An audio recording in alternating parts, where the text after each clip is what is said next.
Welcome back, everybody. Did you miss us? Because we were missing. We're back from our Easter break, and we're here to talk about the latest films that we've seen. So let's take it away. Hello, I'm David Garlick, the founder of Filmhounds, and I am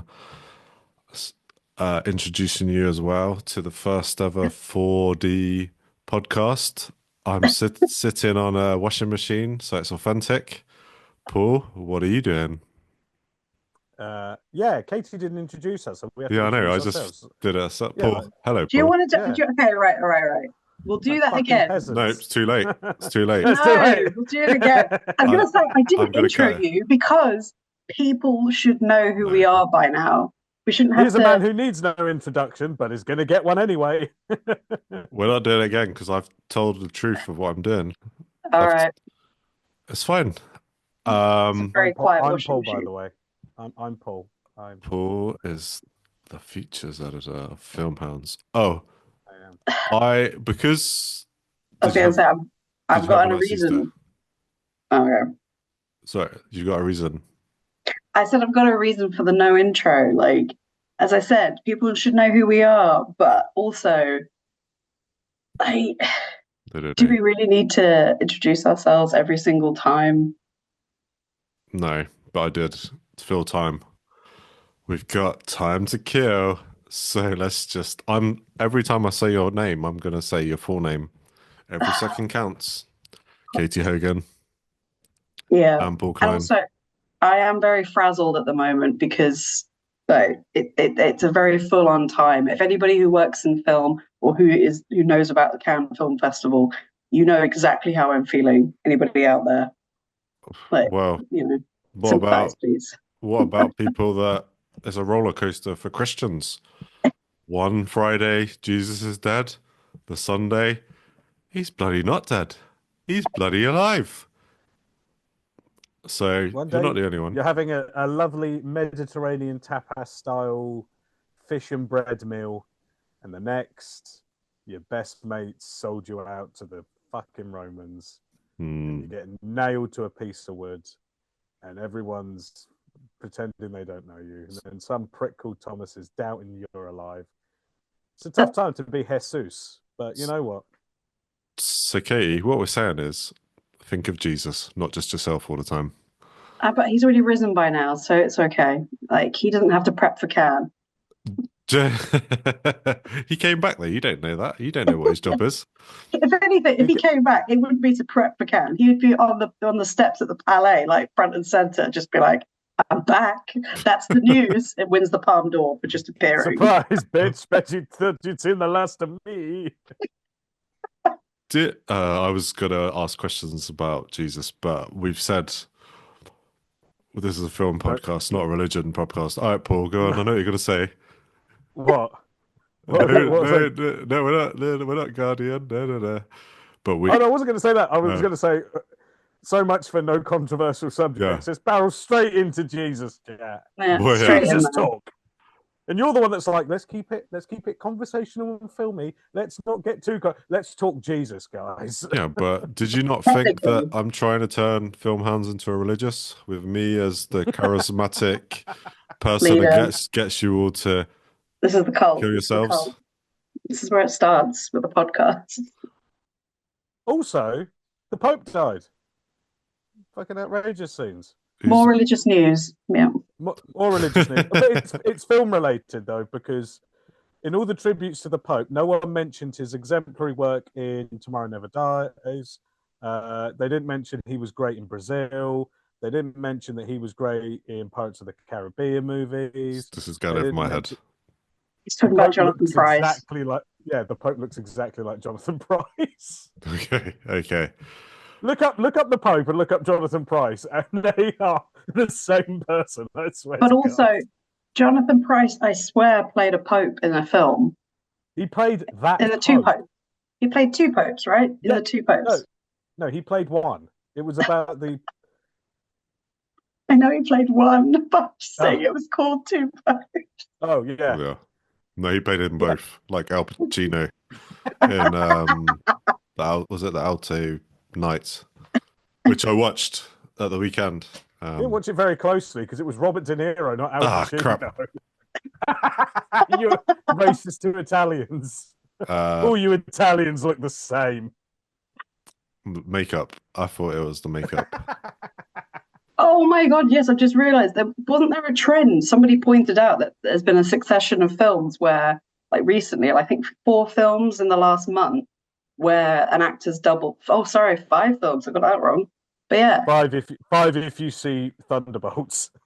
Oh, is that, spoilers. or was No that spoilers. a spoiler? It's Take the not headphones really a off. spoiler. It's not really a spoiler. It's not really a spoiler. Okay, that's fine. I don't care about Marvel, so I don't really care. But but yeah, so there's been like 4 or 5 films where one actor plays both, like doubles up their roles. It's quite a weird trend to have. And we usually cut it out, but Paul usually plays 2 characters here as well. But we won't go into that. He's holding back, so this is good. This is progress. So because we haven't spoken You guys for are so long, so mean. You're so mean. I didn't get to talk about Minecraft, so Because we had to veto that. We had to veto that. I did it since we recorded. No, So, for religious reasons, we for can't. religious talk about reasons, we don't talk about. We only talk about Jesus this episode. Look, there was only room over Easter for one beardy guy with long hair, and sadly, it weren't Jack Black. It wasn't as terrible as I was expecting, but I like Jack Black. It wasn't great. I forgot. I went on to Cinema Moan, killing time before the death of a unicorn, and I forgot it was a kids' film. You know, it was the only thing on at the time I went. So I walked in and I was like, oh, why is there families and I'm this on my own? With a chicken. It wasn't. It was like one in Leicester Square, so it wasn't like mental like some of the other screenings. But I always feel slightly self-conscious walking into a kids' film on my own. I did that with a Pirates in an Adventure with Scientists, but I went to it because I was like, I really want to see this film in the cinema. And there was only one screening, and it was at 10 o'clock at my local cinema. And I was very annoyed that there was loads of kids. I was like, it's 10 o'clock. This film is old. Why are people going to the cinema? But then I quickly felt like I'm the odd one here. It's families and me. This is weird. I was going to say, isn't it? I'd say it's more okay or more acceptable in Leicester Square to just be wandering into a family film rather than like, you know, the edge of London, suburbia, like wandering into a kids' film on your own.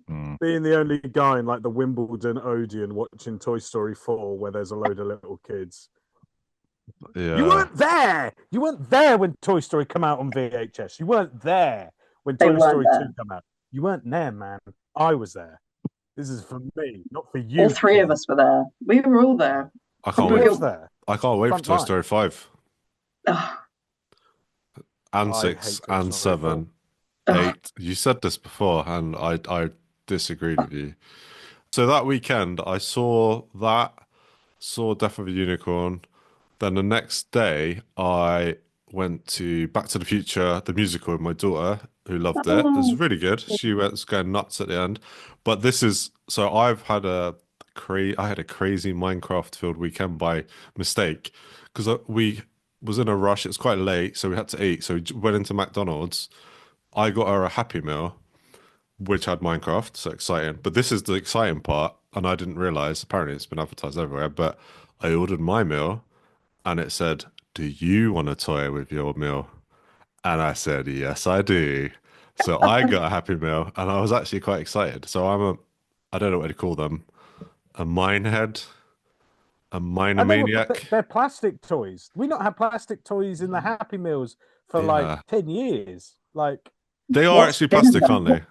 They're plastic. Because I went to McDonald's.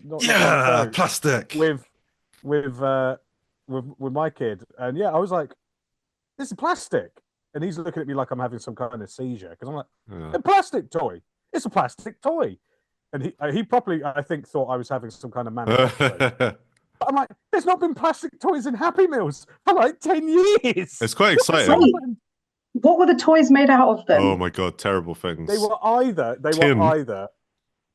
Oh yeah, they were like tin and paper.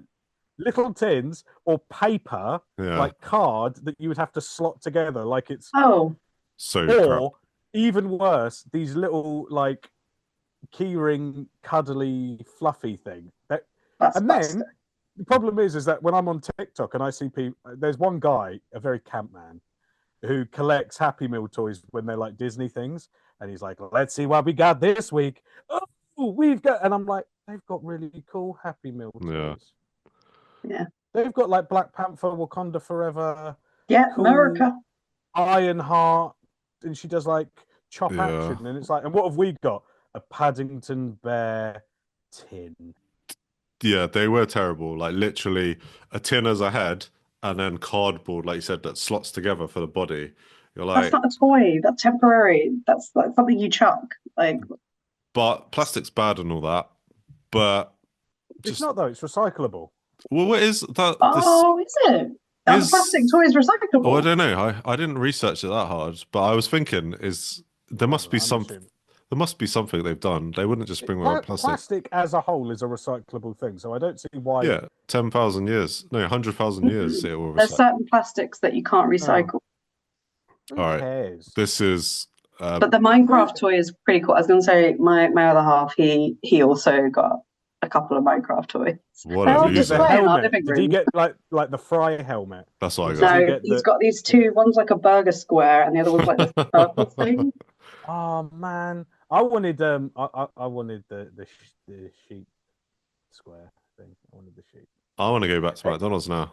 Also, what's the point? Like, So do I, this but is not the for thing, right? toys. So you're They're telling me good toys. also the whole thing is apparently some little girl wrote to McDonald's and said it's not environmentally friendly. But McDonald's have only done it in England. We're the ones being punished in the UK because it's not like. And this is the thing that baffles me when they're like, yeah, but it's not good for the environment. It's like, yeah, but they're still doing it in every other place across the planet. They've not scrapped it completely. They've just scrapped it in the UK. So it's like, well, the UK is like one of the tiniest places anyway. So it's not going to make a fucking difference.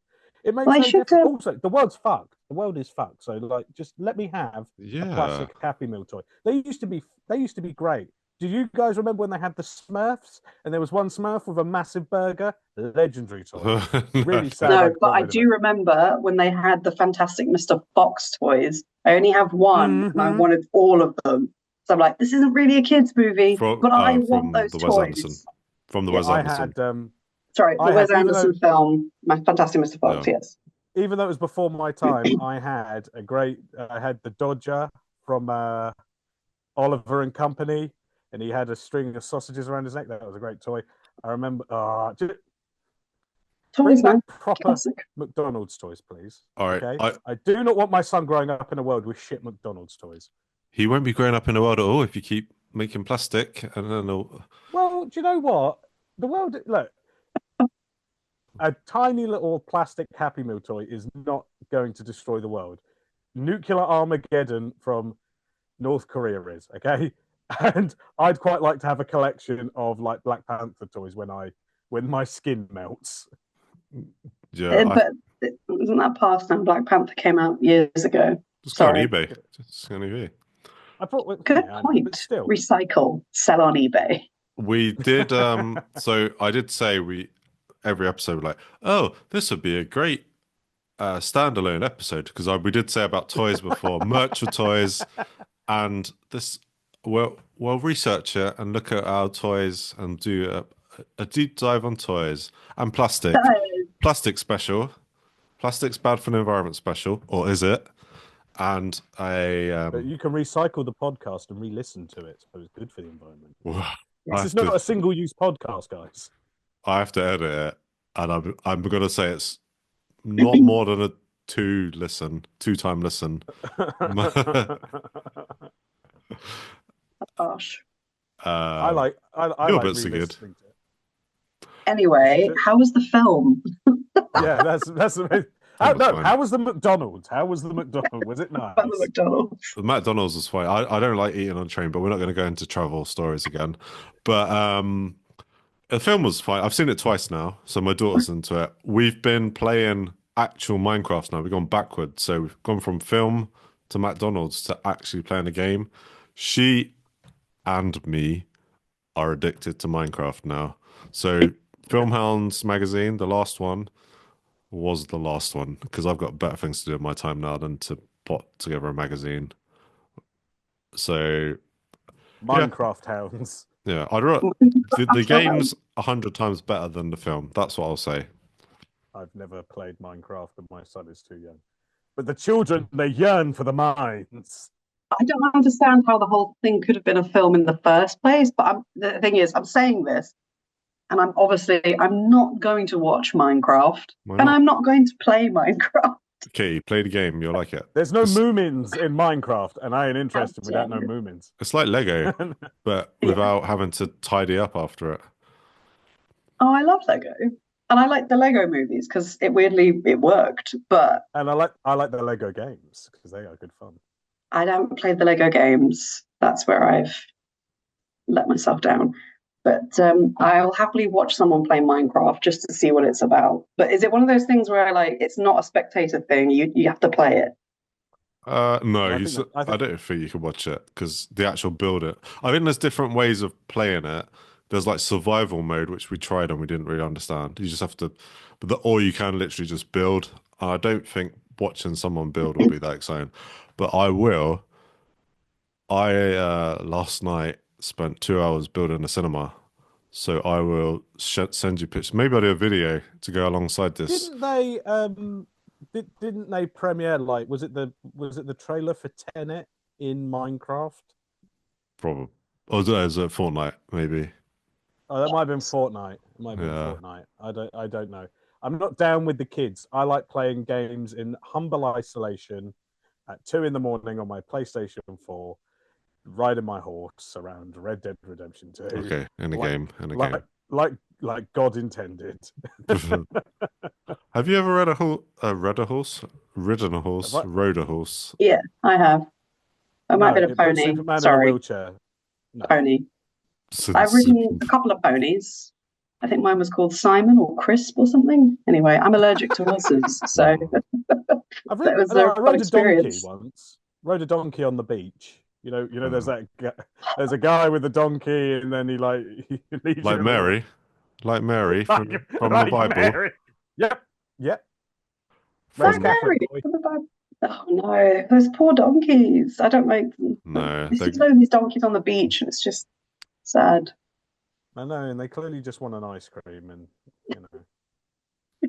Yeah, You they just want to be sympathise. free. Eeyore here sympathises with the donkeys. I can't remember if you called Katie Eeyore before we started I recording. did. So I think I did. I don't so know. I'm not being Probably. I'm doing a callback from something that wasn't recorded just in case people I didn't press record, that's why. No, I didn't cut Okay. it. It just we hadn't started.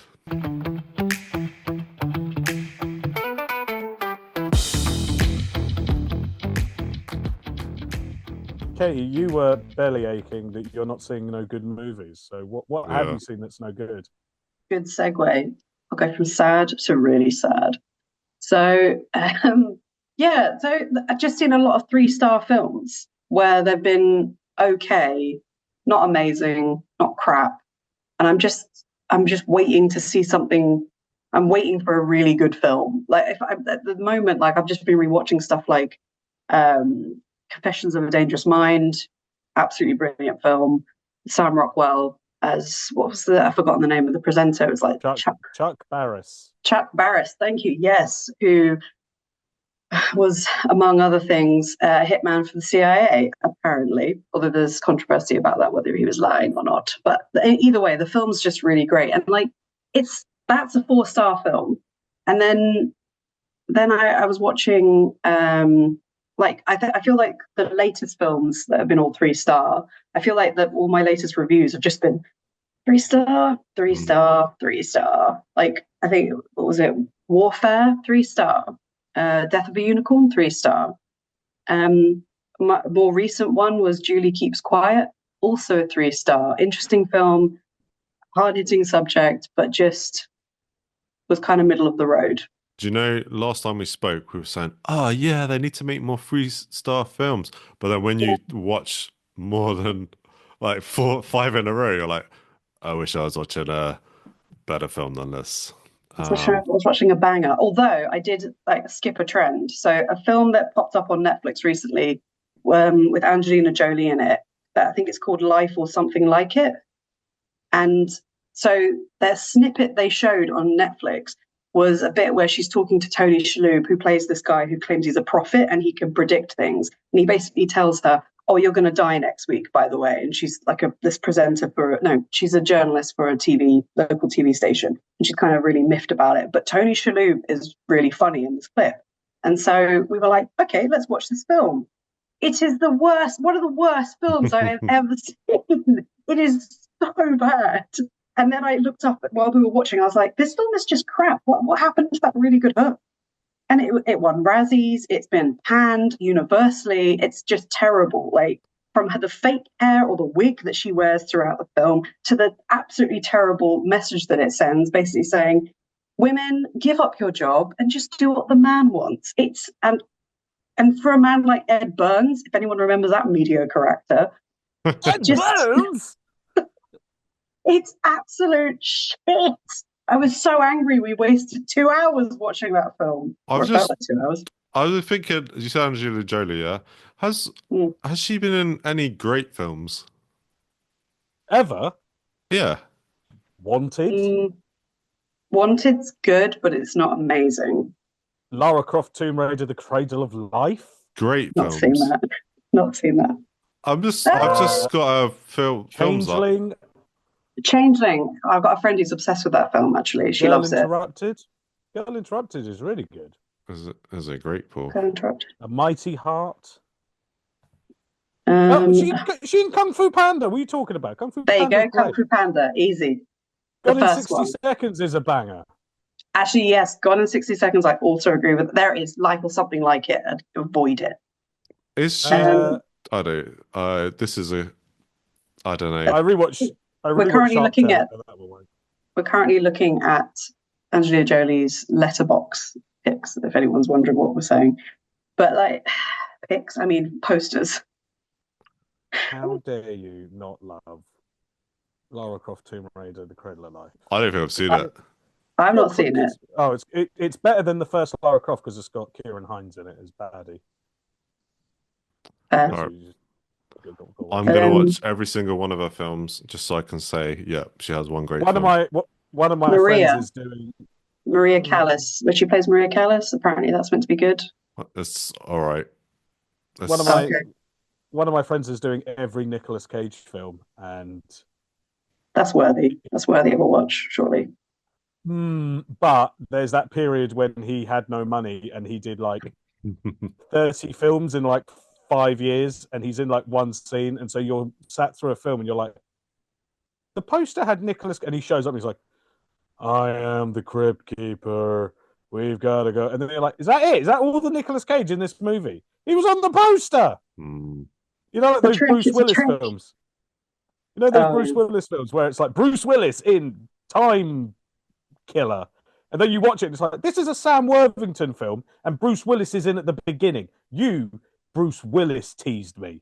This is not a Bruce Willis movie. This is a Sam Worthington movie with a fucking cameo. Do you know what?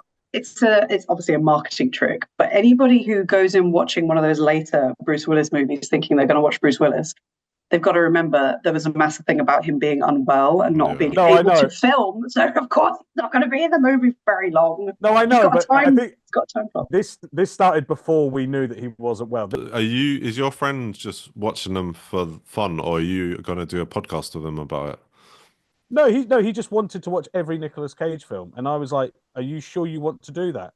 It's like you get through the 5 legitimate great films, like the Raising Arizona and the Leaving Las Vegas and the Vampire's Kiss. You get those out of the way, and then you get to this is kind of shit but kind of good, like Con Air and Face Off and The Rock and National Treasure and Gone in 60 Seconds. No, but like those ones are fun movies. They're good. Con Air is good. John Cusack's in it with sandals. What more do you want? Yeah, and Steve Buscemi. And John Malkovich. They're wearing sandals. No, just John Cusack. No, but what I'm saying is, you get through the legitimate great films, then you get to like the fun action dumb movies, and then you've got like 50 barely watchable what is going on movies, like the one where he can see like 5 minutes into the future, that piece of crap. The Bangkok Dangerous, the one where he picks up the time capsule and it's like predicts Aliens. 9/11, Oh, and it's like aliens or some shit, and it was like the aliens predicted 9/11. it was called Knowing. So That's it. you should know. It's so bad. Who is just thinking about this and Angelina Jolie on my mind. I don't know if you can think of these right now, but who do you think's the most famous actor or actress who's not had a great film? There's probably quite a few, but like really famous. We'll come back to this. The thinking faces. You can't. It's kind of like they're a good actor or actress or whatever, but most of their films have been crap. I'd say famous, Oh, high profile. The thinking faces. I Isn't would it have just said like in an opinion? until It's going to last be year- Everything's an opinion. You could say Lord of the I was Rings gonna- is shit, No, but no, don't is bring that up Lord of the factor an Rings. opinion? I was going to say Adam Sandler, but I don't like Adam Sandler, so I will think all his No, films are 'cause- crap, apart no, from Murder 'cause- Mystery. Well, No, then Uncut Gems is great. Punch Drunk Love is great. Okay, Punch Mr. Drunk Love Deeds is a is good great. film. 50 First Dates is great. Click is No, it he's got isn't. great movies. It is. Click is a great film. 50 First Dates is abhorrent. I've still not seen Uncut Gems. I was trying to watch it when it came out with my in-laws here, and my father-in-law was like, "Oh, there's quite a lot of swearing in this, isn't there?" Even though he watches loads of these really terrible action films. So I need to watch it, but I've heard it's great. So It's a very stressful film. It's a very stressful tough. film. It's tough because, like, sometimes really not very. Mark Wahlberg, no, Boogie Nights. We're talking about what about that film? Actually, I can't remember. It's on my shelf. That's right a tough now. one. I'm sure there is an actor who's like really successful, really famous, but has actually Shia LaBeouf. Shia LaBeouf has never been in a good film. Even Stevens is it's not a film, is it? It's not a film. There is Even Stevens the movie. Oh, okay. So move on. Next person. I mean, Holes was pretty good. I'm not going to cheat and just look up his films and Look it up. You've got to remember. I thought Disturbia was fun and stupid. Yeah, but they didn't play the Rihanna song, so that film can get in the bin. I don't think it was made by then. Bryan Cranston is a great actor who's never been in a good film. No, he's in Trumbo. Saving Private Ryan. Shit, he's in Saving Private Ryan. Was Oh, he? he's in Drive. No, never mind. And he's in Trumbo. Drive. Yeah, Trumbo was great. Yeah. What a weird one to pick. Ricky Gervais. Matt Damon. No, Matt Damon's in The Departed. All And right, Matt Damon? I just don't. And the talented Mr. Ripley. This is the And thing. Bourne. Matt Damon's This in is a the lot. thing. The I Martian. don't like Matt Damon, so this is Matt Damon is terrible. Matt Damon. Anne Hathaway. Matt Damon. And Hathaway's in the singing one, Les Mis. There's always going to be like that one film, like Kate Hudson. But No, I think it's Almost Knives Out. Famous. No, I was thinking Knives Out, but yeah, Almost Almost Famous. Famous. That film. Paris No, Hilton. Paris Hilton, she's really famous and as an actress. she's in Repo the Genetic Opera, which is great. Is it? Yeah. Sarah Michelle, no There she's in isn't. Scooby-Doo. People are always going to No. have that one. Wait, I've got Yeah, it. Freddie Prinze yeah. Jr. There'll always be no. He's in Scooby-Doo Don't and encourage Scooby-Doo him. too. Don't encourage him. Yeah. Hold on. I'll have a shot. He's in Never He Been said- Kissed. He's I in Never don't- I Been don't Kissed, agree. you dick. Yeah, that film's not good. Never Been Kissed is great. Fuck you. Oh, sorry. I was thinking of She's All That. No, she's all that shit. I know. Kevin Hart has never been in a good film. Kevin Hart's never. Freddie Prinze Jr. is not in Never Been Kissed. Great film. You have to do. I'd say a really good film. Great film. A great film. Is Kevin Hart has never been in a great film. Or a classic. The Secret Life of Pets. 40-Year-Old Virgin. Was he in Dwayne that? Johnson. Vin Diesel. Oh no, Vin Diesel's in Saving Private Ryan. Yeah. But can we just backtrack slightly because I need to correct you? Yeah, I think you're getting confused between Freddie Prinze Jr. and what's his name, Arquette, David Arquette. Oh, maybe. But Freddie Prinze Jr. It's fine. He's in Scooby Doo. It's fine. I would say Kevin Hart has never been in a great film. What was his first film? He was a comic first, right? He's a irritating, shrieking moron. All right, next, you could say Chris Rock then. He's in Madagascar. I mean, come on. No, Chris Rock is in something that is good. And I can't. Chris Rock is actually in something that is good, and it's that thing where you're like, oh, for Christ's sake, Chris, why have you got to do something good? AI. I am. Yeah, well, Dogma. Yes, AI.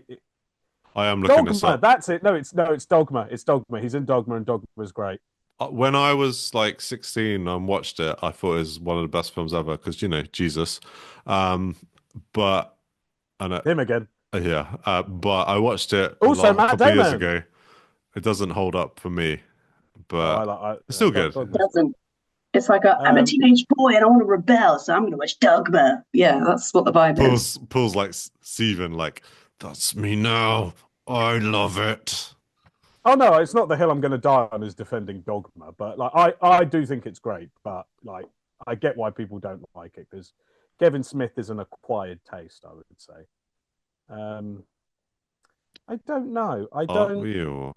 I genuinely don't know if there's ever been an actor who, I would say Kevin Hart is probably the closest you could get to someone who's never been in a great film.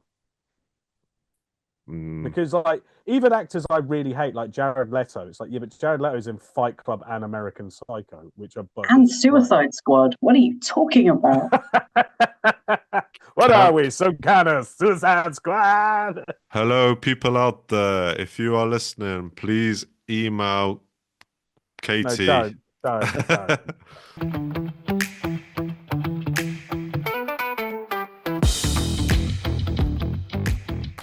Anyway, do you want to hear about a film that is legitimately great? Yes, please. Well, you know the news that Marvel have cancelled the Blade movie? No, I didn't.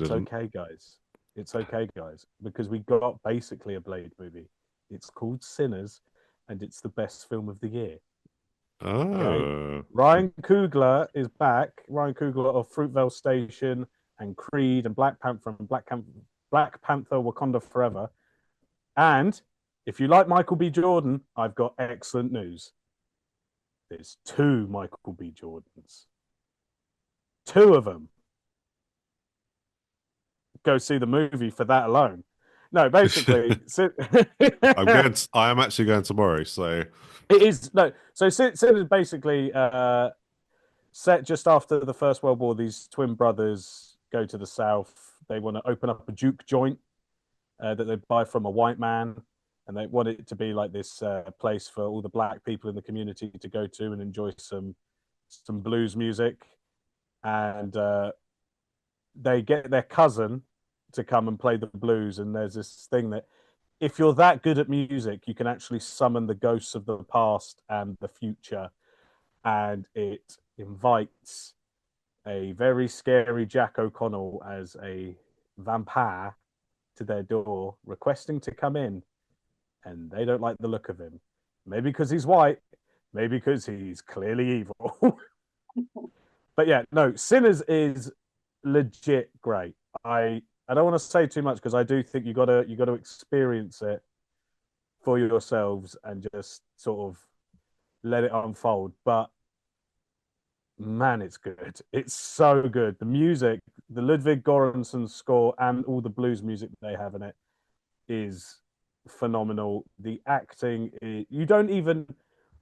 I mean, we were saying earlier, there's been a few films where it's a couple of like people playing two characters, and there's the very first scene. I feel like Ryan Coogler was like, right, we need to address the fact that it's two Michael B. Jordans, and they're both sat on a car, handing each other a cigarette and talking to each other, and it's basically a way of him going, "You're not going to notice that this is clearly a camera trick," and it's so great. Everyone in it's great. Wimney Masako is great. Jamie Lawson's great. Delroy Lindo is the funniest guy in the world. He should have been Oscar nominated for Da 5 Bloods, and he's great in this. And yeah, Sinners, go and see it. Because the problem is that you want to say everything that's great about it, but at the same time, if you do, you suddenly, and then there's this bit, and then there's this bit, and then this happens, and then you're like, you spoiled the movie. So just go and see it because it is legit phenomenal. I'm zoning out so that I don't get spoilers before tomorrow. I will see it eventually, just don't know when, I don't know where. But unlike David, I don't mind about spoilers. But considering we are recording this, obviously, I don't want to ask too many details. If you can see it in IMAX, I would say see it in IMAX because I haven't been to an IMAX in years, man. It does some great stuff with aspect ratios and stuff that's quite good. Well, I don't understand why it has to be such a secret about the fact that there's two Michael B. Jordans.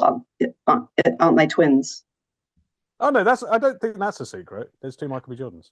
Yeah, I was just like, surely, like there was a big lead into that. So I was like, the twins, right? That's what the trick is. Twins, yeah. Twins. But, did somebody say twins? I have a question about Delroy Lindo because I do love Delroy Lindo. He was one of the best things in Congo. If anyone saw that film, from the same writer. My sesame cake. Yeah. Yeah, that's the scene, everyone. But has he got a big role in this, or is he just sort of like supporting? It's a supporting role, but he's in a lot of it. This is convincing me more and more. Okay.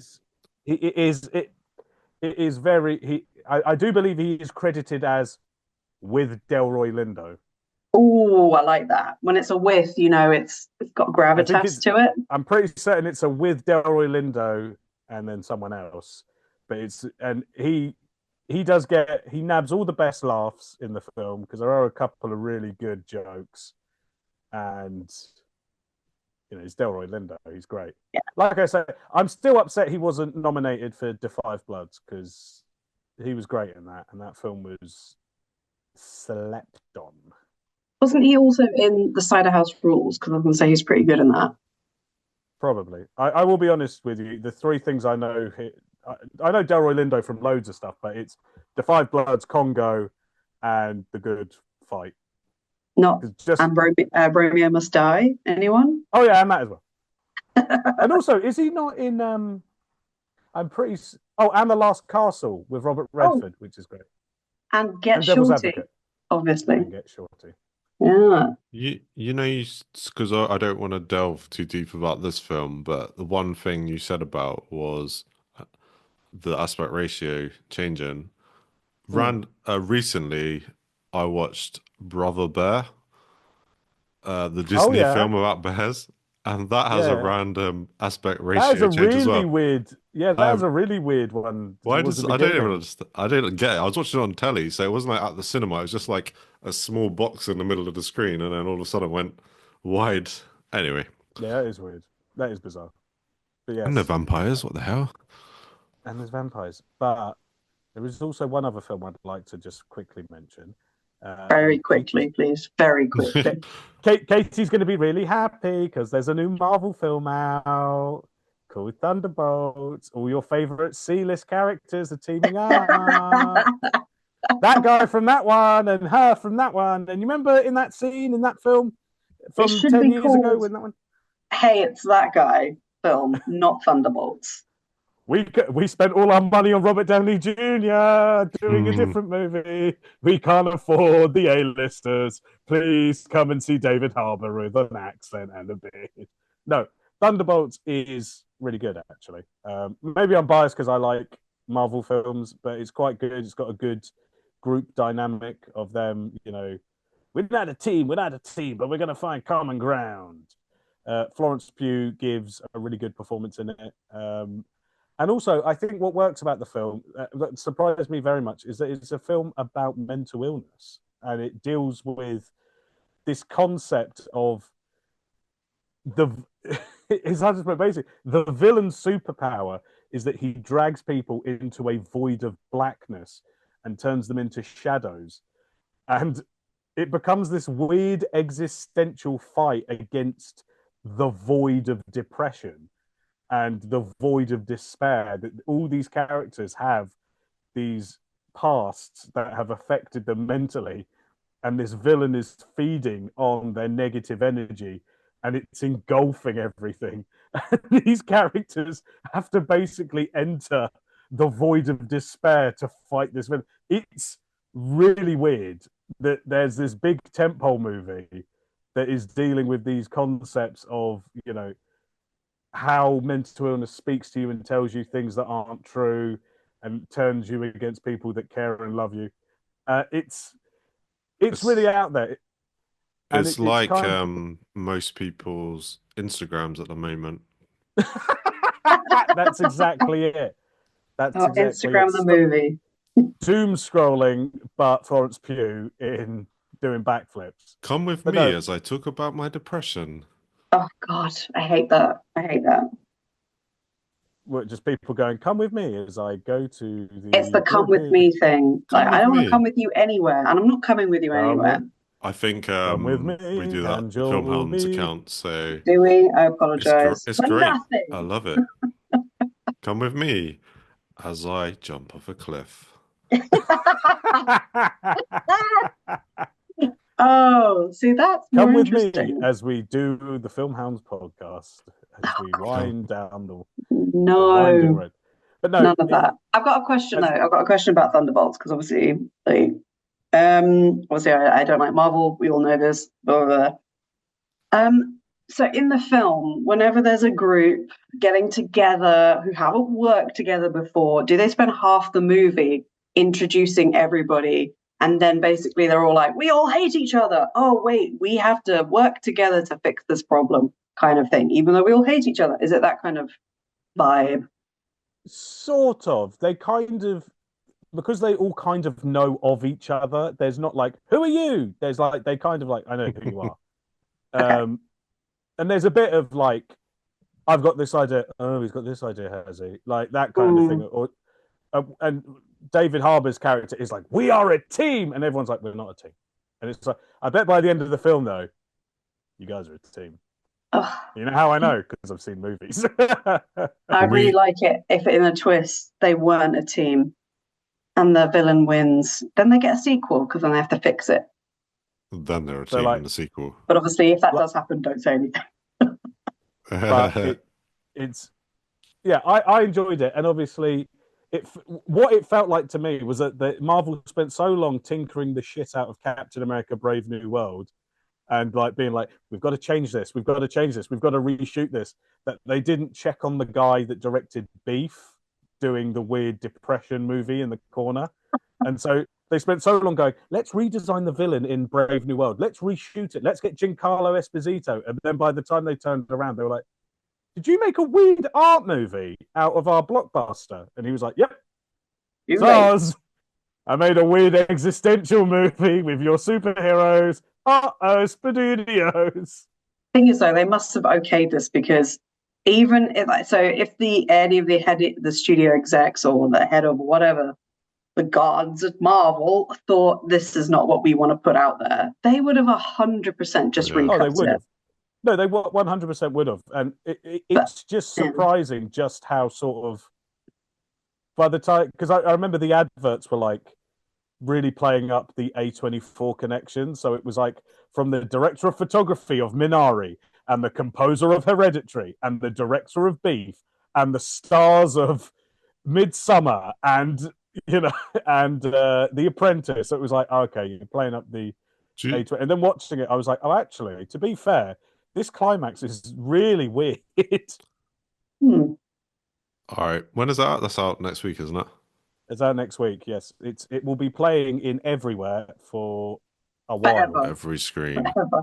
I was going to say it will be playing until Fantastic Four comes out, and then Fantastic Four will be everywhere. I was going to say I have on the flip side of that, because I forgot to mention it in my mediocre film rant in the middle of this episode, that and also in keeping with the theme of A24, there is actually another A24 that released today in very few screens, and anybody who can actually find where this film is playing, you've won a prize. Because I couldn't find anywhere where it was on, which is a shame, even though I wouldn't say this film was the best, I wouldn't say it was the worst, but it's an interesting, fun little concept. And it's an A24 film. It's The Legend of Ochi that came out today. And yes, with the weird little monkey thing. Yes, so the weird little monkey thing. Did you find it? Did I find it? No, I'm reviewing it. Too much. Fine. I got a screen. I managed to get a screener for it, and so I could review it. But I'm not quite sure what's going on with the release in the UK. So, but it's a shame, because if this was given like a bit of oomph, this would have appealed to a wider audience, and probably aimed at kids. This is a weird, semi-friendly kid film, dare I say it. It's got the vibe of like 80s adventure films, if you know what I mean. I don't want to say Goonies, but like that kind of vibe, but less humor in it. It feels like a Jim Henson movie from the look of it. I was getting like Dark Crystal-y type vibes. I wouldn't say it's as dark as Dark Crystal. Okay. So, but there is puppets being used to create the Ochi creatures, and yes, the little baby Ochi does look a bit like Baby Yoda, and that doesn't hurt because it's adorable, even though it's got fangs. But yeah, so this is about a young girl she's this young farm girl who lives with her very eccentric father, who's played by Willem Dafoe, putting on, I think, an accent. You got to kind of go, is that an accent or is that just Willem Dafoe? But anyway, so she lives with her eccentric father, where he believes that the Ochi, like in this village where they will live, they will fight the Ochi and they want to kill the monsters, basically. And on one of his nightly rampages in the forest, they end up injuring a little baby Ochi, which this young girl finds. And instead of Death of an Ochi. Death of an Ochi. Well, A24's Death of an Ochi. Well, instead of like following her father's instinct, she decides to like pick up this Ochi, take it home, pet it, obviously, and bring it back to health. And then decides, I'm going to do the right thing and take this baby Ochi back to whence it came, back to its family, because I don't want to kill it. And this sounds very familiar if anyone's seen How to Train Your Dragon. But yeah, so it's got a bit of those vibes. But it's How to Train Your Ochi. How to Train Your Ochi. It's very cute in some bits, but I would say overall the reason why I was saying it's a 3-star is because it doesn't quite fit down the fun, happy family route. And it doesn't fit the really dark monster film. It's somewhere in between, where it's kind of fun, kind of silly, very emotional, and the puppets are amazing. And not to mention, like where they shot. I don't know where they shot this film, but it looks amazing. I saw that they have released Ochi like scale action figure, like actual ones, and A24, if you really like film hounds, we would all like an Ochi each, please. Or a McDonald's. Yes. David will have a McDonald's, but the rest of us will take an Ochi, please. Please, may we have an Ochi to keep? Please? I did just say the film was 3 stars, but yeah, we can hope for I that want Ochi. an Ochi. We'll give it all cute names and we'll keep them. Film toys. Film toys. Film toys. Film toys. Film toys. This is the thing. I don't know. I think they missed their calling here in the UK. Like they made those because when Mickey 17 came out, they made those little furry, creepy, crawly things, and Picture House were handing them out like they were like it was popcorn. I think whoever was releasing Legend of Ochi has missed their calling here. You could have made merch, man. This would have been prime merch. Anyway, so for anybody who was hoping to see Legend of Ochi, you're gonna have to dig for that and try and find a screening for it. Ochis There we everywhere. go. The best film I've seen since we last spoke, I've seen a few times already since it came out, is Wicked. That's it. That's the tweet. That's all I'm gonna say. I saw Wicked again.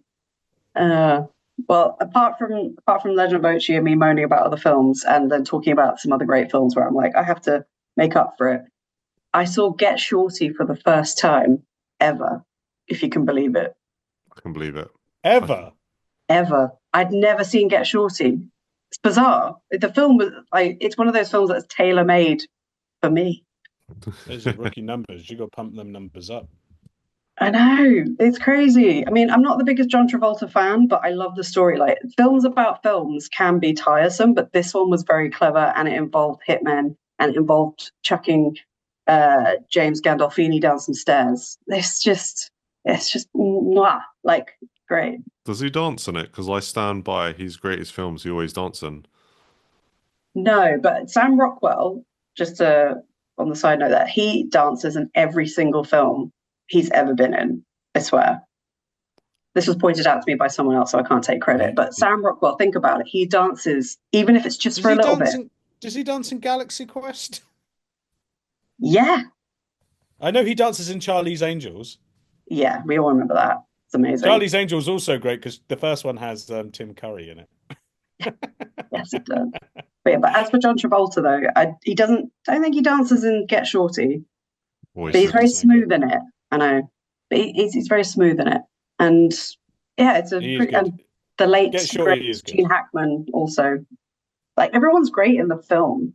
Are you going to risk watching the F. Gary Gray directed sequel, Be Cool? Probably one day. I don't want to ruin Get Shorty.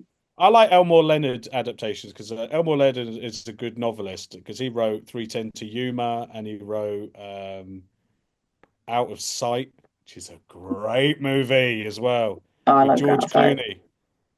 The Grifters? Didn't he write The Grifters as well? Yeah, Grifters. He's great. He's really good. And what a great writer, that guy. Get Shorty's really good. But yeah, Get Shorty's the best. Well done, that man.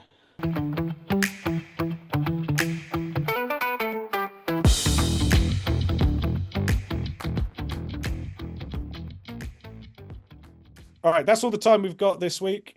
Thanks for tuning in to another episode of the Film Hounds podcast. We are a print magazine.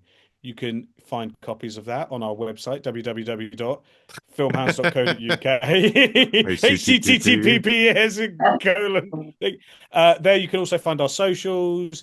We're on Letterboxd, YouTube, Twitter, Blue Sky, Instagram, all those places where you find all the cool kids. These cool kids are there. Give us a follow where you'll find reviews, articles, interviews, all kinds of fun times. And of course, the Film Hounds podcast with David Garlick, Katie Hogan, and me, Paul Klein, will be back soon. Goodbye, friends. Goodbye, everyone. Bye.